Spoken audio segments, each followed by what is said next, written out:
అందరికీ నమస్కారం అండి. వెల్కమ్ టు మై ఛానల్ జై గురుదత్త ఎస్విఎస్. నా పేరు విజయశ్రీ. ఈరోజు పేదరాజు పెద్దమ్మ కథల్లో నల్లాడు ఎర్రాడు అనే పేదరాజు పెద్దమ్మ కథ నుండి విందాం. అప్పుడే పొద్దు గూకింది. పూటకోళ్ళ భోజనానికై అవ్వ ఇంటికని వచ్చిన వాళ్ళలో ఒక ముసలాడు ఉన్నాడు. ఆ ముసలాడు తక్కిన వాళ్ళు స్నానం చేస్తుంటే నా వద్ద కూర్చుని ఏమీ తోచక కాబోలు నా ఊరు పేరు అడిగాడు. చెప్పాను. ఆ తర్వాత నీకు పిల్లలందరూ అన్నారు. ముగ్గురు అన్నాను. నీకు మళ్ళీ ఉంటారా అన్నాడు. అంటే ఎర్రగా ఉంటారా అని అర్థం అన్నమాట.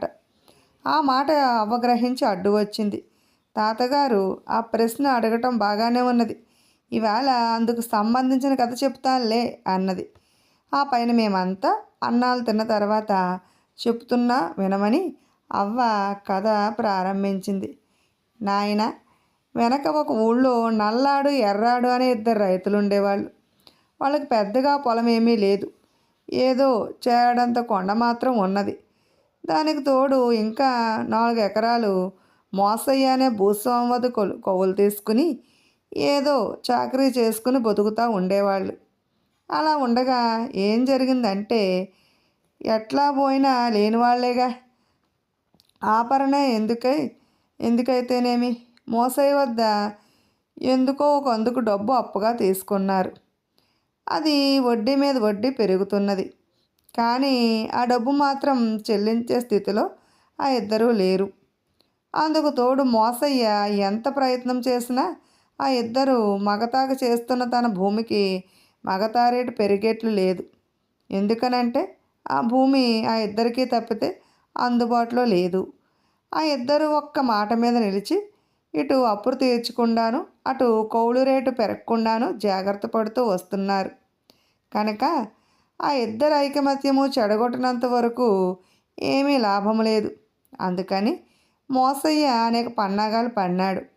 ఒరేయ్, నిన్న ఎర్రాడు నిన్ను బూతులు తిట్టాడురా అని చెప్పాడు. అయితే నల్లాడు నిన్ను బూతులు తిట్టాడా అని ఎర్రాడికి చెప్పాడు. ఇంకా అదన్నాడు ఇదన్నాడు. మోసయ్య ఎన్ని మోసపు మాటలు చెప్పినా ఆ ఇద్దరు తగులాడుకోలేదు.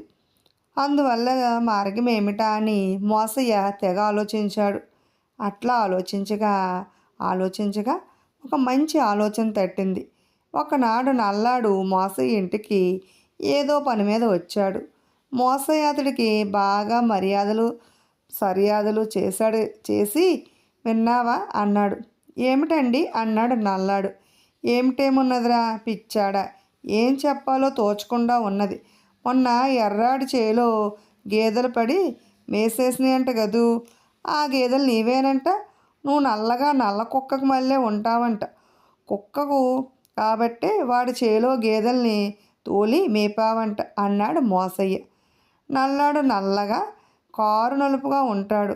తన రంగుకి తనకే సిగ్గు కూడాను. అలాంటి వాడు ఎప్పుడైతే తాను నల్ల కుక్కకు మళ్ళీ ఉన్నాడని ఎర్రాడన్నాడని విన్నాడో ఆ పైన నల్లాడికి సర్రున మండుకొచ్చింది. ఆహా, అదా సంగతి అనుకుని ఊరుకున్నాడు. సరే, ఆ మరనాడే ఏదో పని మీద ఎర్రాడు కూడా మోస ఇంటికి వచ్చాడు. అప్పుడు ఎర్రాడిని కూడా కూర్చోబెట్టి చక్కగా మర్యాద చేసి విన్నావా అన్నాడు మోసయ్య. ఏమిటన్నాడు ఎర్రాడు. ఏమిటేమున్నది, ఎట్లా చెప్పాలో నాకే తోచడం లేదు అని ఎర్రాడి చెవిలో ఏదో ఊదాడు మోసయ్య. ఎర్రాడు పళ్ళు బిగించి అన్నాడు. తన మంత్రం పారింది కదా అని మోసయ్య సంతోషించాడు. ఒకనాడు ముత్యాలమ్మ గుడి వద్ద ఎర్రాడు ఇంకా 10 మంది గ్రామస్తులు కూర్చుని ఉన్నారు. ఆ సమయాన నల్లాడు ఎక్కడి నుంచో గబగబా వచ్చి ఎర్రాడు జుట్టు పట్టుకుని అటూ ఇటూ ఊపాడు. ఎర్రాడు కూడా లేచి నల్లాడు జుట్టు పట్టుకున్నాడు. ఇదంతా ఏమిటా అని అక్కడ వారు కొంతసేపు నోళ్ళు తెరుచుకుని చూసి తర్వాత ఇద్దరిని విడిపించారు. సంగతి ఏమిటని అడిగారు. నేను నల్ల కుక్కనంట. ఈడు అంత అందంగా ఏడిశాడు కావోలు. ఈడు ఎర్ర కుక్క కాదు అని నల్లాడు దిగరుప్పుతూ చెప్పాడు. ఎర్రాడు కూడా నల్లాడు తనని ఎర్ర కుక్క అన్నాడని చెప్పాడు. ఆ మీద ఆ ఇద్దరూ మళ్ళీ వాదం పెంచుకున్నారు.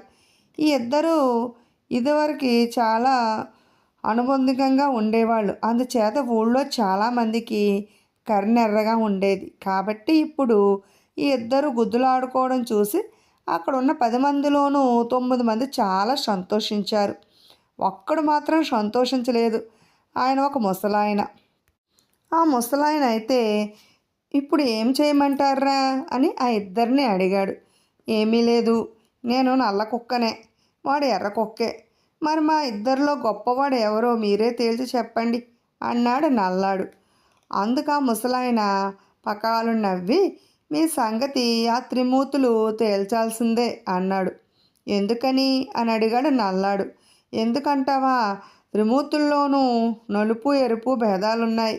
విష్ణుమూర్తి నల్లాడు, బ్రహ్మ ఎర్రాడు, శంకరుడు తెల్లాడు. అందువల్ల పోయి వాళ్ళనే అడగండి అన్నాడు ముసలాయన.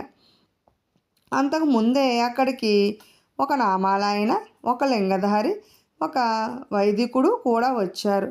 వారు ముసలాడు చెప్పిన చివరి మాటలు విన్నారు. విని అందులో వైష్ణవుడు అయితే, తాత, త్రిమూర్తుల్లో ఎవరు గొప్ప అంటావు అని అడిగాడు. అయితే నీ ఉద్దేశం విష్ణువు గొప్పని చెప్పనా అని శైవుడు అందుకున్నాడు. ఆ మీద వైష్ణవుడు, నా ఉద్దేశం సరే, నీ ఉద్దేశం ఏమిటి, శంకరుడు గొప్పాడనా అని ఎదురడిగాడు. తప్పకుండా శంకరుడే గొప్పవాడు, కాదు విష్ణువే గొప్పవాడు అని ఆ ఇద్దరు రెట్టించుకుంటూ ఉంటే, విష్ణువు కంటే శంకరుడి కంటే కూడా బ్రహ్మ గొప్పవాడు అని వైదికుడు అన్నాడు. ఇట్లా చూస్తుండగానే ఆ వాదం ముదిరి సిగపట్ల గోత్రం వరకు వచ్చింది. ఈ గలాటాలో వైష్ణవుడికి పంగనామాలు కసికొద్దీ నాలికతో నాకివేశాడు శైవుడు. శైవుడు అడ్లబొట్లు చెరిపేశాడు వైష్ణవుడు. ఈ ఇద్దరూ కలిసి వైదికుడిని పట్టుకుని పిలక లంకించుకుని వంగదీసి 4 గుద్దులు వేశారు. అప్పుడు ఆ ముసలాడ ముగ్గురిని వదిలించి, ఆ సంగతి తేల్చుకోవడానికే మన నల్లాడు ఎర్రాడు వెళ్తున్నారు కదా, వాళ్ళు వచ్చేదాకా ఆగండి అన్నాడు. ఆ మాట మీద అందరూ సర్దుకున్నారు. ఆ మరునాడే నలుపు గొప్ప ఎరుపు గొప్ప తేల్చుకుని రావటం కోసం నల్లాడు ఎర్రాడు త్రిమూర్తుల వద్దకు బయలుదేరారు. త్రిమూర్తులు ముగ్గురు ఒకే చోట విష్ణులోకంలో ఉన్నారు. లక్ష్మీదేవి, సరస్వతి, పార్వతులు మాత్రం ఎక్కడికి పోయారో ఏమో, అక్కడ లేరు. మన వాళ్ళు వెళ్ళేసరికి త్రిమూర్తులు కబుర్లు చెప్పుకుంటూ కులాసాగా ఉన్నారు. మన వాళ్ళు వారు ముందుకు పోయి నమస్కారం చేసి నుంచున్నారు. ఏం పని మీద వచ్చారు అని త్రిమూర్తులు అడిగి మళ్ళీ అన్నారు కదా, ఇదిగో వరాలు ఏమన్నా ఇస్తామని వచ్చారేమో, వరాలు మాత్రం ఇవ్వం, ఇచ్చి ఇచ్చి మా తాడు తెగింది కనుక అవి మాత్రం అడగొద్దు అన్నారు. వరం కోసం రాలేదు స్వాముల్లారా అని నల్లాడు సంగతంతా చెప్పి, నల్లాడు గొప్ప ఎర్రాడు గొప్ప తేల్చి చెప్పండి అని అడిగాడు. అది వినగానే అంతకుముందు సంతోషంగా ఉన్న త్రిమూర్తులు ముఖాలు నల్లబడినాయి. ఒకరినొకరు దూరంగా జరిగి కూర్చున్నారు, ఏం చెప్పాలో తోచక. అదే సమయానికి తుంబురు మీటుకుంటూ నారదుడు అక్కడికి వచ్చాడు. నారదుడు రాగానే త్రిమూర్తుల సంగతి అతనితో చెప్పి తీర్పు ఇవ్వమన్నారు. నారదుడు ఎటువంటి వాడో మీరు ఎరుగుదురు కదా, అసలే తగాదాలు తంత్రాలు పెట్టే తంపులు మారి. ఆ రోజున అతడికి కలహభోజనం ఏమీ దొరకలేదు. ఎట్లాగా అని ఆలోచిస్తూ ఇక్కడికి వచ్చేసరికి మంచి అవకాశం దొరికింది. ఇంకేం, తను రొట్టె విరిగి నేతిలో పడింది అనుకున్నాడు. అందువల్ల ఈ త్రిమూర్తులకి ఎట్లాగైతేనే గొడవ పెట్టి తన ఆకలి తీర్చుకోవాలని అన్నాడనమాట. మహానుభావులారా, తమరు భూత వర్తమాన భవిష్యత్తులు ఎరిగిన మహాత్ములు, తమకు తెలియంది ఏమున్నది, అయినా అడిగారు కాబట్టి చెబుతున్నాను. నా ఉద్దేశంలో నల్లవాడే గొప్పవాడు అన్నాడు. ఆ మాటకి బ్రహ్మకి తగలేసుకొచ్చింది. విష్ణువు నల్లవాడు కనుక నల్లనివాడు గొప్పవాడంటే విష్ణువు గొప్పవాడని చెప్పినట్లేగా అర్థం. ఎర్రటివాడు సృష్టికర్త అయినా తాను ఇక్కడ ఉండగా నల్ల బొగ్గికి మళ్ళీ ఉండే విష్ణువు గొప్పవాడా, మండిపడుతూ ఆ విధంగా అనుకుని, ఓ ఈ నారద, నువ్వు చెప్పేది సర్వాబద్ధం, నల్లాడు గొప్ప అంటే విష్ణువు గొప్ప అన్నట్లేగా. అది ఎట్లాగూ? ఈ మహావిశ్వం అంతా సృష్టించింది నేను. అట్లాంటిది నేను గొప్ప కాక విష్ణువు గొప్పవాడా అని బ్రహ్మదేవుడు అన్నాడు. దాంతో విష్ణువుకు మండుకొచ్చింది. ఏం నారదుడి మీదకి ఒంటికాల మీద పోతున్నావే? నువ్వు ఈ మహావిశ్వాన్ని సృష్టి చేస్తే నేను నిన్ను పుట్టించాను కనుక నేనే గొప్ప అన్నాడు విష్ణువు. మీద శంకరుడికి కోపం వచ్చింది. అంతదాకా అతడు తటస్థంగా ఉందామనుకున్నాడు. కానీ తన ప్రతిష్ట గంగపాలయ్యేటట్లు ఉన్నది. అందువల్ల శివుడు కలగచేసుకుని మీ ఇద్దరికంటే తెలుపు నేను, అంతేకాక మీ సృష్టిని లయం చేసేది నేను కనుక నేనే గొప్ప అన్నాడు. ఆ సమయానికి అక్కడికి త్రిమూర్తుల భార్యలైన లక్ష్మీ, సరస్వతి, పార్వతి వచ్చారు. సంగతంతా విన్నారు. సరస్వతిని చూసి విష్ణు బ్రహ్మతో అన్నాడు కదా, ఓ బ్రహ్మ, సరస్వతి నీ కూతురు. అట్లాంటి కూతురు నువ్వు పెళ్లి చేసుకున్నావు. చి, అట్లాంటి నువ్వా గొప్ప? అప్పుడు సరస్వతి అందుకుని, నువ్వు గొప్ప, నువ్వు గొడ్లను కాసావు, గొల్ల పిల్లలతో గడిపావు, సిగ్గన్నా లేదు అన్నది. అందుమీద లక్ష్మీదేవి అందుకుని, ఏమిటి నోరు మహా పారేసుకుంటున్నావు? నా మొగుడు గొడ్ల కాపరైతే నీ మొగుడు ఆవు అవతారం ఎత్తలేదా? ఎవరు గొప్ప ఇప్పుడు, గొడ్ల కాపరా గోవా అని అన్నది. ఏడిసినట్లే ఉన్నది మీ వాదం. మా ఆయన మీ ఆయనల కంటే చాలా గొప్పే, తలుచుకుంటే మార్చేస్తాడు అన్నది పార్వతి. సిగ్గన్నా లేదేమే సింగి, మీ ఆయన గొప్ప శ్మశానాల్లో తిరిగినందుక, కొళ్ళు తాగినందుక, మనుషుల పుర్రెల మెడలో వేసుకున్నందుక, తల నిండా మెడ నిండా పాములు, వాడికి మళ్ళీ పాములు వేలాడి తీసుకుంటుంది కనుక, ఆడదాన్ని గంగ నెత్తి మీద ఎక్కించుకుని మోస్తున్నందుక అని పార్వతిని లక్ష్మీ, సరస్వతులు జాడించి అడిగారు. దాని మీద శివుడికి కోపం వచ్చి శూలం ఎత్తాడు, విష్ణువు చక్రం ఎత్తాడు, బ్రహ్మ తన అస్త్రాలు ప్రయోగిస్తున్నాడు. ఇదంతా చూసి నారదుడికి భయం వేసింది. ఎందుకంటే త్రిమూర్తులు కలహిస్తే ఇంకా లోకాలు ఏముంటాయి? అందువల్ల త్రిమూర్తుల్ని ముగ్గురిని ఆగమని అడ్డు వచ్చి ఆపి నారదుడు ఏమన్నాడంటే, మహాత్ములారా, ఇది మీకు తగదు. దీనికి అంతకు కారణం వేరే ఉన్నది. అదేమిటంటే, మోసయ్య అనే ఒక భూస్వామి భూలోకంలో ఉన్నాడు. వాడికి ఇద్దరూ కొంత డబ్బు ఇవ్వాలి. భేదవాళ్ళు అవటం వల్ల ఇవ్వటం లేదు. అంతేకాక ఆ మోసయ్య భూమిని ఇద్దరూ కౌలుకి చేస్తున్నారు. కానీ ఎక్కువ కౌలు మాత్రం ఇచ్చేటట్లు లేరు. అందువల్ల వీరి ఐకమత్యం చెడగొట్టి వీరిలో వీరికి పౌరుషాలు పుట్టించితే తనకు లాభసాటిగా ఉంటుందని మోసయ్య ఈ ఇద్దరికి నలుపు తెలుపు అనే రంగు భేదం మీద తగువ పెట్టాడు. ఇంకేం, ఇద్దరు వాదులాడుకుని మీ దగ్గరకు వచ్చారు. ఈ సంగతి అంతా మీరు మీ దివ్యదృష్టితో చూసి వారి పోట్లాట ఆపేది పోయి మీరు మీ శక్తినే మరిచిపోయి మామూలు మనుషులకు మళ్ళీ గుద్దులాటకు దిగారు. ఇది పనికిరాదు. తలలు బోడివైతే తలపులు బోడివవుతాయా? రంగులు ఏమున్నది? నిజానికి విష్ణువు నలుపే, బ్రహ్మ ఎరిపే. అయితే మీ హృదయాలు కూడా ఆ రంగులో ఉన్నాయా? ఇక్కడ హృదయం ప్రధానం కానీ శరీర రంగు ప్రధానం కాదు. బుద్ధి ప్రధానం కానీ అందం ప్రధానం కాదు. కోకిలు నలిపే కానీ దాని కంఠం ఎంత తీగా ఉంటుంది అని చెప్పి నారదుడు నల్లాడి వైపు ఎర్రాడి వైపు తిరిగి, ఇదిగోనయ్యా, ఇప్పుడు అర్థమైందా మీకు? రంగు గులాబీ రంగు ఉన్న గుణం కోతిదైతే ఏం ప్రయోజనం? అందువల్ల ఇక ఈ విషయం మీద తగువాడకండి, మోసం గ్రహించి బ్రతకండి అన్నాడు. సరే బాబు అని నల్లాడు ఎర్రాడు నారదుడికి నమస్కరించి త్రిమూర్తులకు కూడా దండం పెట్టి ఇండ్లకు బయలుదేరారు. వెళ్తూ ఆ ఇద్దరు ఒక చిన్న ఉపాయం ఆలోచించుకుని సరాసరి మోసయ్య ఇంటికి వెళ్ళారు. మోసయ్య ఇద్దరికి ఎంతో ఆప్యాయంగా మర్యాద చేసి, మీరు త్రిమూర్తుల వద్దకు వెళ్ళారట, మీ ఇద్దరిలో ఎవరు గొప్ప అని చెప్పారు అని అడిగాడు. ఎందుకంటే తోవలో వచ్చేటప్పుడు ఈ ఇద్దరు ఒకవేళ రాజీ పడి ఉంటే ఈ మాటతో మళ్ళీ వాళ్ళు నే గొప్ప అంటే నే గొప్ప అని కలహించుకుంటారని మోసయ్య అనుకున్నాడు. అందుకు వారేమన్నారంటే, నీకంటే మేమిద్దరము గొప్పేనని త్రిమూర్తులు చెప్పారు. ఎందుకంటే మేము నల్ల కుక్క ఎర్ర కుక్క అయితే నువ్వు జిత్తులు మారిన నక్కవి, నక్కను వేటాడేది కుక్కలే. అందువల్ల నక్కవైన నీకంటే కుక్కలమైన మేమే గొప్ప అన్నారు ఒక్క మాటగా.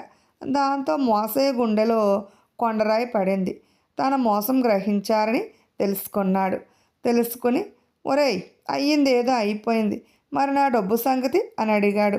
మా తాతలు స్వర్గలోకంలో మాకు కనపడి నిన్ను రమ్మన్నారు. మేము నీకు ఇవ్వాల్సిన రుణం తీర్చేస్తారట, పోయి తెచ్చుకో అని ఆ ఇద్దరు అన్నారు. మరి 2 సంవత్సరాల నుంచి ఇవ్వాల్సిన మిగతా గింజల మాట ఏమిటి అని అడిగాడు మోసయ్య. అసలు భూమి నీకు ఉండేది ఒకటి చూసుకో ముందు అన్నారు ఆ ఇద్దరు. ఎందుకని అన్నాడు మోసయ్య. మా బోటు గొప్పవారి కిందే భూమి ఉండాలి కానీ నీ బోటు మోసగాళ్ళ కింద కాదు అన్నారు ఇద్దరు. దాంతో మోసయ్య నోరు వెళ్ళబెట్టాడు. ఇప్పుడు కొత్త రకం దేముళ్ళు అనే మరో పేదరాజు పెద్దమ్మ కథను విందాం. నేను ఆ ఊరంతా తిరిగి సాయంత్రం అయ్యేసరికి అవ్వ ఇంటికొచ్చి విసురుకుంటూ కూర్చుని, దేవుడికి కూడా జాలి లేదు కదా అవ్వ అన్నాను. అదేమిటి నాయనా అన్నది అవ్వ. ఏమీ లేదు, దేశంలో ఇంతమంది నిరుపేదలు ఉంటే ప్రభుత్వం దయ చూపకపోతే మానే, దేవుడన్నా దయతలచకూడదా అన్నాను. ఓరి నా పిచ్చి మనమడా, ఈ కాలంలో కొత్త రకం దేవుళ్ళు ఉన్నారు, పాత దేవుళ్ళ కంటే వీళ్ళే శక్తిగలాళ్ళు. మరి మన పిచ్చి జనం ఆ దేవుళ్ళకి మొక్కుతున్నారు అన్నది అవ్వ. అవ్వ, నువ్వు చెప్పేది విచిత్రంగా ఉన్నదే, అదేమిటో కాస్త వివరంగా చెప్పసుమా అన్నాను. అట్లాగే, ఆ నక్క ఒక కథ చెబుతాను, అది వింటే నీకు అంతా అర్థమవుతుంది అన్నది అవ్వ. ఆ రాత్రికి అందరూ చేరినాక వినమంటూ అవ్వ తన కథను ప్రారంభించింది. నాయన, కొంతకాలం క్రిందట ఒక ఊళ్ళో కుటిలయ్య అనే ఒక భూస్వామి, లోకయ్య అనే సామాన్య రైతు ఉండేవాళ్ళు. ఉంటే ఏం జరిగిందంటే, కుటిలయ్య తనకి ఎంత గొప్ప ఆస్తి ఉన్నప్పటికీ మహాభక్తుడు. దినానికి ఉండే 24 గంటల్లోనూ అతడు దేవుణ్ణి తలుచుకొని నిమిషం ఉండేది కాదు. ఎప్పుడూ దైవస్మరణే. సంవత్సరం పొడుగునా హరికథో ఏదో ఒకటి చెప్పిస్తూ ఉండేవాడు, లేదా పురాణ కాలక్షేపం చేయించేవాడు. ఇక లోకయ్య కూడా భక్తుడేనని చెప్పాలి. పగలంతా చాకరీ చేసిన బద్ధకంతో నడుము వాల్చకుండా కుటిలయ్య చెప్పించే హరికథలకో పురాణ కాలక్షేపానికో వెళ్ళేవాడు. భగవంతుని తలుచుకోనిదే నిద్రపోయేవాడు కాదు. హరే రామ హరే రామ ఆనంద నిద్ర లేచేవాడు కాదు. సరే, అట్లా ఉంటే ఏం జరిగిందంటే, కుటిలయ్య పెద్ద భూస్వామి అని చెప్పాను కదూ. అంత పెద్ద భూస్వామి అవటం వల్ల ఆ ఊళ్ళో వాళ్ళకి చాలా గొప్పగా ఉండేది. పొరుగురు వాళ్ళతో ఎవరితోనన్నా వాదం వస్తే, మా ఊళ్ళో చూడండి, మీ ఊళ్ళో ఫలానా భూస్వామి కంటే మా ఊళ్ళో భూస్వామి కుటిలయ్యకి పెద్ద మేడ, పెద్ద ఆస్తి ఉన్నాయి. ఆఖరికి భూస్వామి కంటే మా భూస్వామి ఆజానుబాహుడు కూడాను అని ఆ ఊరు వాళ్ళు గొప్పగా చెప్పుకునేవాళ్ళు. ఇక కుటిలయ్య చుట్టాలు సంగతి చెప్పనే అక్కర్లేదు. ఏ మాటల సందర్భాల్లో కుటిలయ్య మా అమ్మమ్మ బావమనుడే, నేను మా చిన్నతాత వదినల్లుడు అనో ఆ చుట్టాలు చెప్పకుండా వదిలిపెట్టేవాళ్ళు కాదు. చుట్టాలు మహాభక్తుడు పెద్ద భూస్వామి అవటం వల్ల చాలామంది ఈ కుటిలయ్య చుట్టాలు వడ్డీ ఏమీ లేకుండా తమ డబ్బుని అతని వద్ద దాచుకునేవాళ్ళు. ఆ డబ్బుని ఊరికనే ఉంచడం ఎందుకని 102 రూపాయల వడ్డీకి తక్కువ కాకుండా కుటిలయ్య ఎవరికైనా అప్పుగా ఇచ్చుకునేవాడు. అయితే సరే, ఇక లోకయ్య సంగతి. లోకయ్య కూడా భక్తుడేనని చెప్పాను కదా, కానీ బేదవాడు. అతని దగ్గర బంధువులకు కూడా ఫలానా లోకయ్య మా చుట్టమని చెప్పుకోవడానికి సిగ్గుగా లజ్జగా ఉండేది. అందువల్ల లోకయ్య పేరు చెప్పుకున్నవాడే లేడు. సరే, తర్వాత ఏం జరిగిందంటే, లోకయ్య శరీర కష్టం మీద 3000 రూపాయలు సంపాదించాడు. ఆ డబ్బుని ఎవరికన్నా వడ్డీకిద్దామంటే అతనికి భయం వేసింది. ఏమో, వెధవలోకం, వెధవకాలం. ఈ కాలంలో ఎవరిని నమ్మటానికి వీలు లేకుండా ఉన్నది. ప్రతివాడు పైకి బాగానే కనబడతాడు, లోపల మాత్రం విషం. అందువల్ల లోకయ్య ఎందుకైనా మంచిదని ఆ డబ్బును తీసుకెళ్ళి కుటిలయ్య వద్ద దాచుకున్నాడు. అట్లా కొంతకాలం జరిగింది.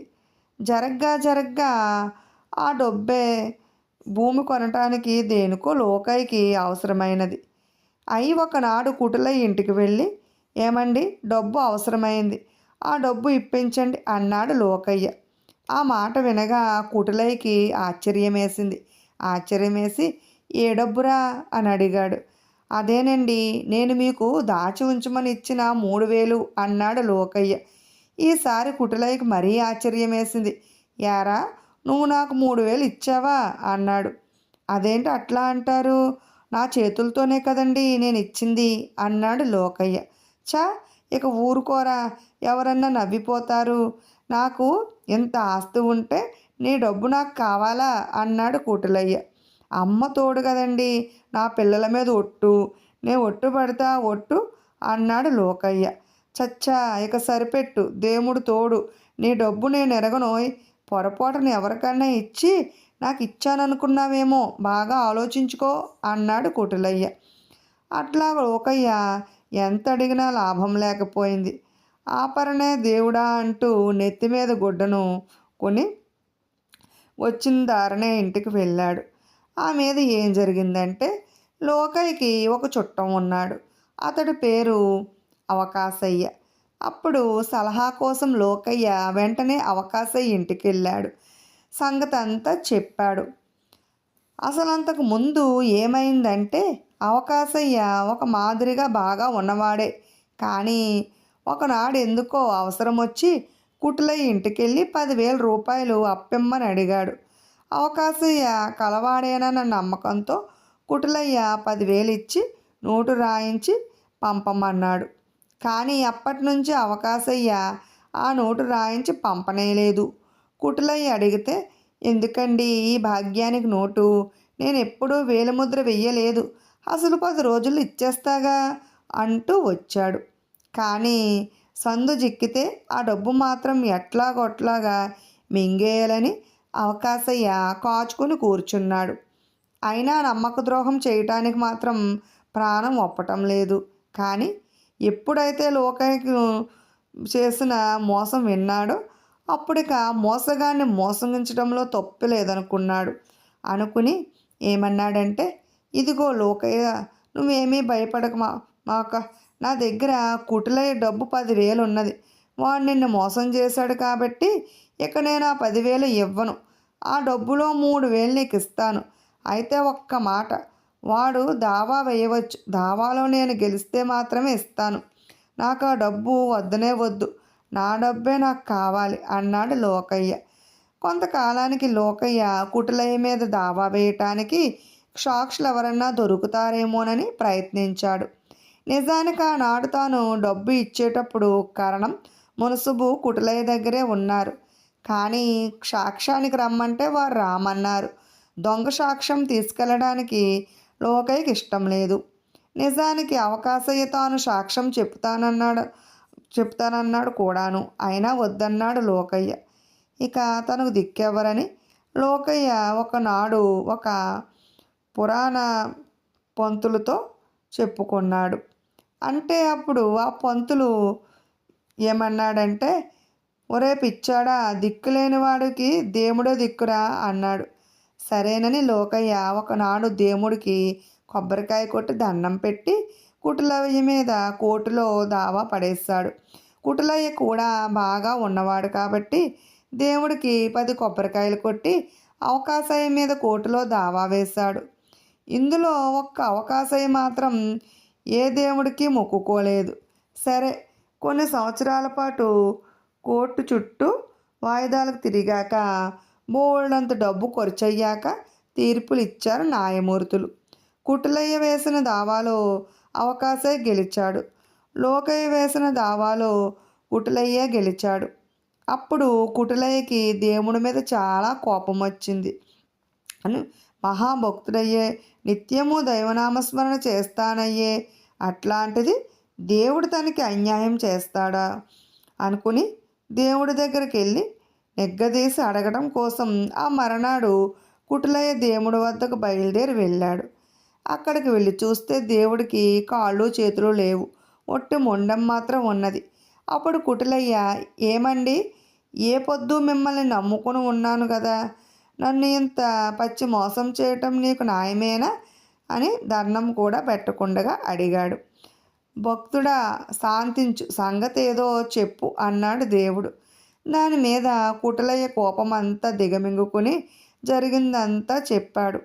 అయితే నువ్వు గట్టిగా నాకే మొక్కినావా అని అడిగాడు దేవుడు. గట్టిగా మీకే అన్నాడు కుటిలయ్య. అయితే ఇటు చూడు, నా అవతారం చూడు, నువ్వు చాలా పొరపాటు చేశావు. కాళ్ళు చేతులు లేని పాత దేవుడికి మొక్కావు. మీ భూలోకంలో కొత్త రకం దేవుళ్ళు వెలిశారు. వాళ్ళు వెలిసినప్పటి నుంచి నా బోటి పాత దేవుళ్ళ పని యమలోకంగా ఉన్నది. మాకు మొక్కేవాళ్లే తక్కువ. ఆ మొక్కేవాళ్ళైనా భేదవాళ్ళు. ఏదో 2 పువ్వులు అక్కడ పెట్టి మొక్కుతున్నారు. మేము పువ్వులు తింటామా? మాకు తిండి లేక నానా బాధలు పడుతున్నాం. నాకు ఈ మధ్య కుష్ఠరోగం వచ్చింది. చూసే దిక్కైనా లేకపోయారు. అన్నం లేదు, ఆకలి దహిస్తుంది. భార్య నన్ను విడిచిపోయింది. ఎవళ్ళు నగలు మొక్కటం లేదు.